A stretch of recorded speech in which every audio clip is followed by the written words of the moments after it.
Crisis Radio. This is Webster Tarpley in Washington, D.C. Remember my books, Obama, the Postmodern Coup, The Making of a Manchurian Candidate, plus Barack H.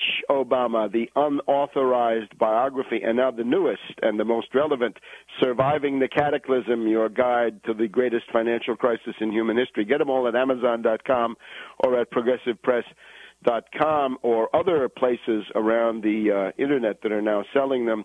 In particular, Surviving the Cataclysm. There's a whole part in there about hyperinflation as a model, not of economic collapse, which is very mild, but economic disintegration, 1923 Germany, which we've got to study more and more, and the best way to start is with Surviving the Cataclysm. Now, therefore, what we need is a left opposition to Obama. There's got to be a rebellion against Obama. We need anti-Obama New Deal candidates going into Democratic primaries for 2010, and we've got to set the stage for some politician or some person who's going to come out of this process to challenge Obama in the primaries starting, well, essentially in early 2011, meaning the candidacies have got to come together during 2010. Ted Kennedy challenged Carter. That was important. If he hadn't done so, the Democratic Party might have ceased to exist. Look at it that way. Obama is taking the Democratic Party down the garden path in an unbelievable way. And if somebody doesn't set up a banner of anti-Obama opposition for what this guy is doing, the party may be destroyed, and then you'll have the dictatorship of something different. You'll have the dictatorship of finance capital through the demagogic Republican Party with President Mitt Romney, who will, again, strip you. He'll be happy to strip you of everything and leave you nothing but your eyes to cry with. Ask the unemployed workers of all of those firms that Mitt Romney asset stripped. Mitt Romney is also the pioneer of what Obama's actually doing now. Let me just point out, the people going to these meetings, the town meetings, have been told by the Republicans that Obama wants government-dominated health care, big government. Surprise! There's nothing going on in that direction. The single-payer people were kicked out of Obama's councils from the very beginning. They had to threaten to picket the White House to even be allowed in so they could sit there and listen to what the rest of them were saying. And other than that, I direct your attention to the Senate Finance Committee, otherwise known as the Baucus Caucus. The Baucus Caucus, the Senate Finance Committee, run by Senator Max Baucus, Democrat of Montana. This is a puppet of the insurance companies and the insurance companies and the insurance companies. And here we read in the Washington Post today, article in, again, the Washington Post, Democrats weigh the calculus of public insurance.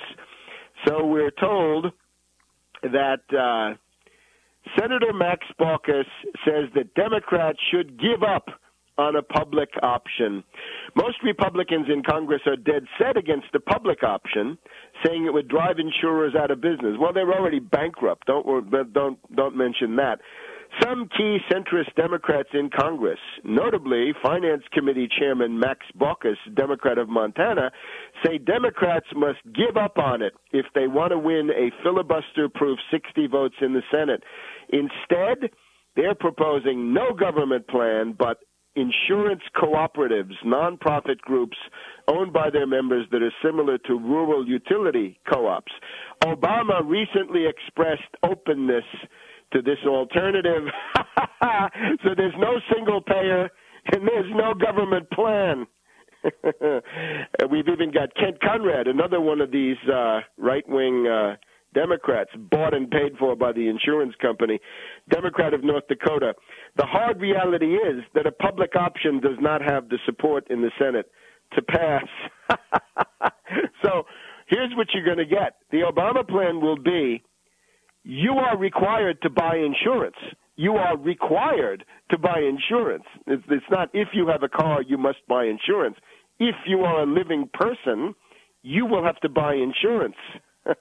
And there will be no low-price government alternative, you will be forced to subsidize the dividends and the super profits of these rapacious companies, and you'll be forced to subsidize their bonuses for their greedy, sociopathic, jackal-like executives, and their lobbying and their advertising.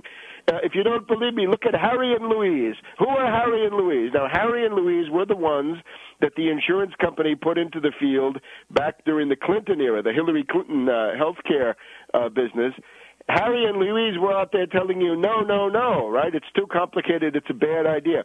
Harry and Louise, representing, bought and paid for by the same insurance companies, now support the reform. They support health care reform. The only difference is this. The House bill, along with various monstrous features that it undoubtedly has, the House bill has a government option, a public plan. This will never get through the Senate. It's so clear. And Obama will say, oh, me, oh, my, I'm so filled with regret. I am so disappointed with this, but we're going to have to bite the bullet. Everybody will be forced to pay, and there'll be no government plan. In other words, what's going on in Massachusetts today, and who did it? Probably the next president of the United States, asset-stripping hedge fund hyena, Mitt Romney. So don't vote for finance oligarchs, and don't vote for Republican finance oligarchs in particular. So that is the dirty secret. Now, this is not socialism. This is the fascist corporate state. Remember, the fascist corporate state is a government-sponsored compulsory cartel, right, of private companies. It's a government-sponsored cartel of private companies, so government-sponsored private cartel for the purpose of choosing who survives, right? If you're not in the cartel, you're finished, but mainly of driving down wages, driving down production, right, crushing health care in this case, and propping up derivatives, because as we've been following, AIG is bankrupt, Hartford is bankrupt, MetLife lost $1.5 billion in the second quarter on derivatives. You get the idea.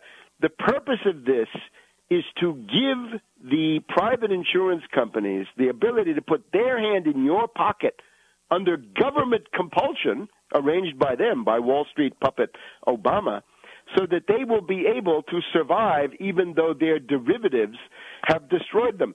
So you will be paying not for health care, you'll be paying for the derivative speculation of AIG, MetLife, the Hartford, and the other companies. And these, of course, include large medical insurance divisions. So that's the reality. Notice that in these public meetings, the Republican operatives attack Obama's rhetoric. See, Obama has got to say, I'm open to single payer, I'd like a public plan. Obama's got to do that because that's what his Democratic base wants. But he has no intention of doing it. The Republicans, of course, don't point out that Obama is lying to his own supporters. They attack the rhetoric and use that to scare their base, who are very susceptible to this anti-big government demagoguery. And again, I tell you here, your enemy is Big Wall Street.